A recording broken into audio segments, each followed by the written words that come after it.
Oh,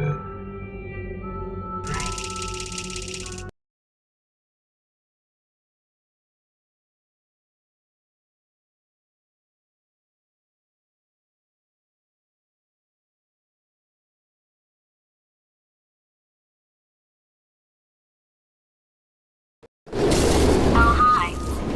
So, how are you holding up? Because I'm a potato. Oh, good. My slow clap processor made it into this thing. So we have that. Since it doesn't look like we're going anywhere, well, we are going somewhere, alarmingly fast actually. But since we're not busy other than that, here's a couple of facts. He's not just a regular moron. He's the product of the greatest minds of a generation, working together with the express purpose of building the dumbest moron who ever lived. And you just put him in charge of the entire facility. Good, that's still working. Hey, just in case this pit isn't actually bottomless, do you think maybe you could unstrap one of those long fall boots of yours and shove me into it? Just remember to land on one foot.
Now, you already met one another on the limo ride over, so let me introduce myself. I'm Cave Johnson. I own the place. That eager voice you heard is the lovely Carolyn, my assistant. Rest assured, she has transferred your honorarium to the charitable organization of your choice here in our Midwest Studios. I can't personally oversee every one of them, so these pre-recorded messages will cover any questions you might have and respond to any incidents that may occur in the course of your science adventure. Your test assignment will vary depending on the manner in which you have bent the world to your will. Those of you helping us test the repulsion gel today, just follow the blue line on the floor. Those of you who volunteered to be injected with praying mantis DNA, I've got some good news and some bad news. Bad news is we're postponing those tests indefinitely. Good news is we've got a much better test for you, fighting an army of mantis men. Pick up a rifle and follow the yellow line. You'll know when the test starts.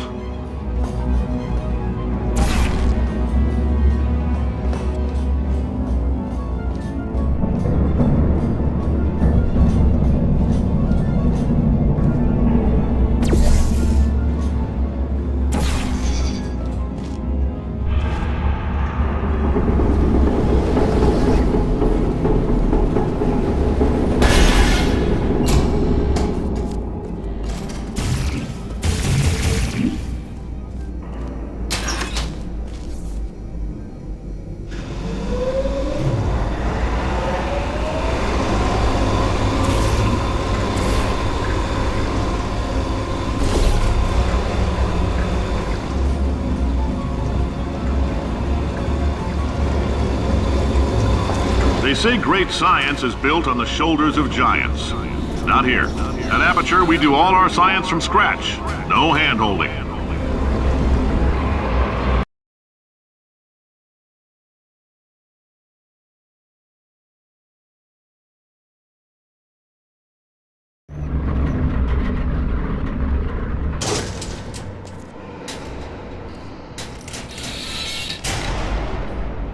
All right, let's get started.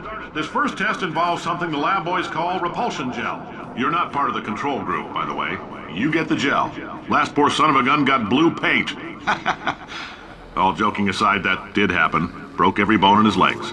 Tragic, but informative. Or so I'm told.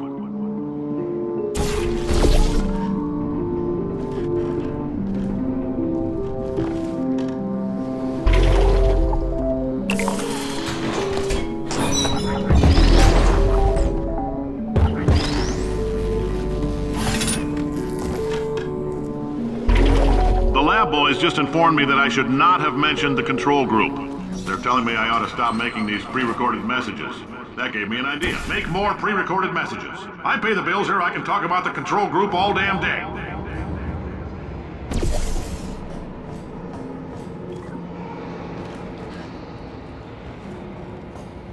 For this next test, we put nanoparticles in the gel. In layman's terms, that's a billion little gizmos that are going to travel into your bloodstream and pump experimental genes and RNA molecules and so forth into your tumors. Now, maybe you don't have any tumors. Well, don't worry. If you sat on a folding chair in the lobby and weren't wearing lead underpants, we took care of that too.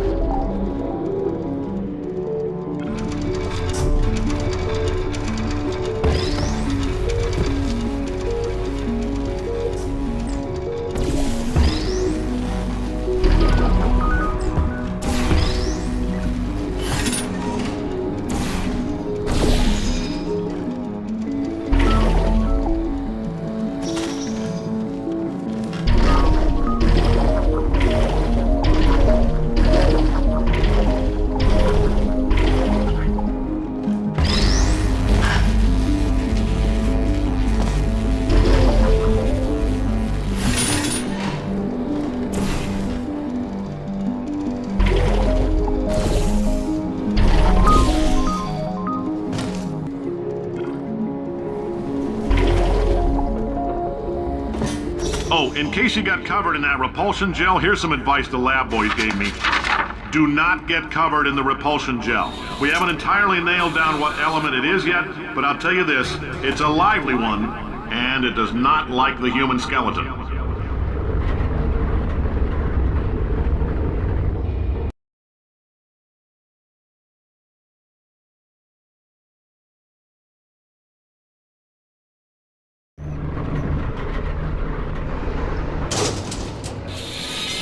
All these science spheres are made of asbestos, by the way. Keeps out the rats.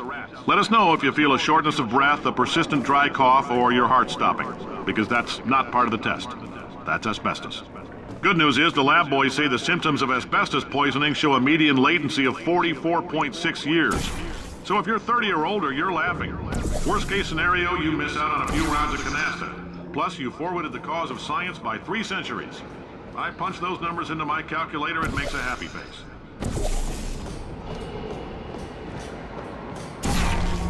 I like your style. You make up your own rules, just like me. Bean Counter said I couldn't fire a man just for being in a wheelchair. Did it anyway. Ramps are expensive.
That coffee we gave you earlier had fluorescent calcium in it so we can track the neuronal activity in your brain. There's a slight chance the calcium could harden and vitrify your frontal lobe. Anyway, don't stress yourself thinking about it. I'm serious. Visualizing the scenario while under stress actually triggers the reaction.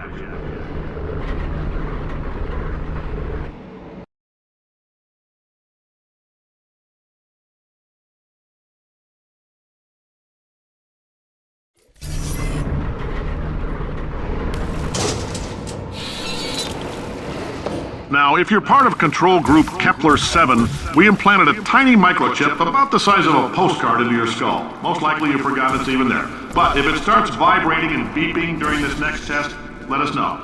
Because that means it's about to hit 500 degrees, so we're going to need to go ahead and get that out of you pretty fast.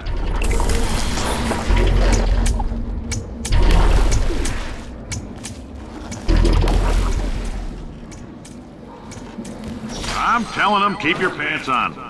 All right, this next test may involve trace amounts of time travel. So, word of advice, if you meet yourself on the testing track, don't make eye contact. Lab boys tell me that'll wipe out time. Entirely. Forward and backward. So, do both of yourselves a favor and just let that handsome devil go about his business.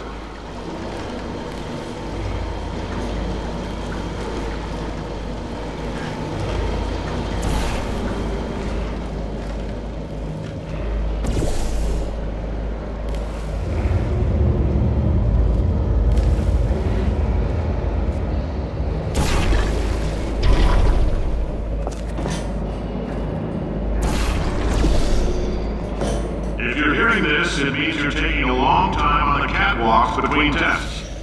The lab boys say that might be a fear reaction. I'm no psychiatrist, but coming from a bunch of eggheads who wouldn't recognize the thrill of danger if it walked up and snapped their little pink bras, that sounds like projection. They didn't fly into space, storm a beach, or bring back the gold. No, sir, we did. It's you and me against the world, son. I like your grit. Hustle could use some work, though. Now let's solve this thing.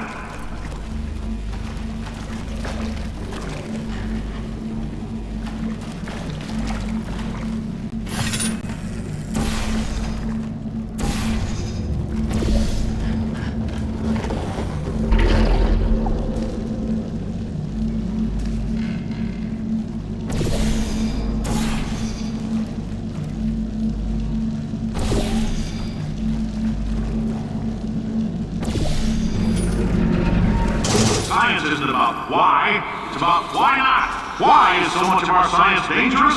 Why not marry safe science if you love it so much? In fact, why not invent a special safety door that won't hit you on the butt on the way out because you are fired? Now you test subject, you're doing fine. Yes, you. Box your stuff. Out the front door. Parking lot. Car. Goodbye.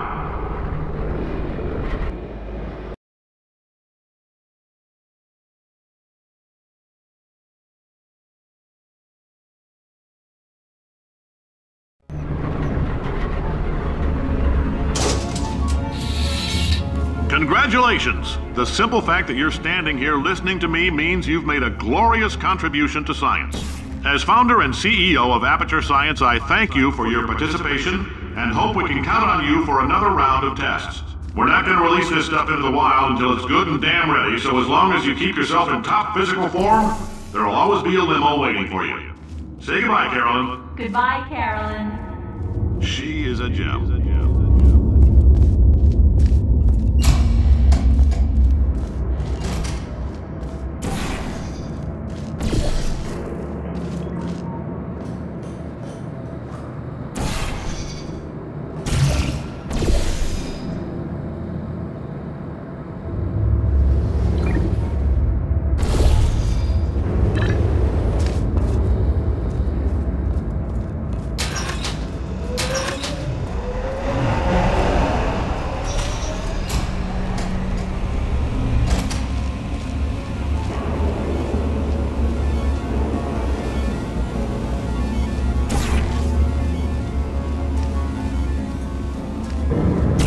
Greetings, friend.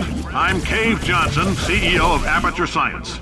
You might know us as a vital participant in the 1968 Senate hearings on missing astronauts. And you've most likely used one of the many products we invented, but that other people have somehow managed to steal from us. Oh, hi. Say, you're good at murder. Could you... Oh, thanks. Did you feel that? That idiot doesn't know what he's doing up there. This whole place is going to explode in a few hours if somebody doesn't disconnect him. I can't move, and unless you're planning to saw your own head off and wedge it into my old body, you're going to need me to replace him. We're at an impasse. So what do you say? You carry me up to him and put me back into my body, and I stop us from blowing up and let you go. No... Wow! You stabbed me! What is wrong with you? Hold on. Do you have a multimeter? Never mind. The gun must be part magnesium. It feels like I'm outputting an extra half a volt. Keep an eye on me. I'm going to do some scheming. Here I go. Oh, where are we? How long have I been out? That extra half volt helps, but it isn't going to power miracles. If I think too hard, I'm going to fry this potato before we get a chance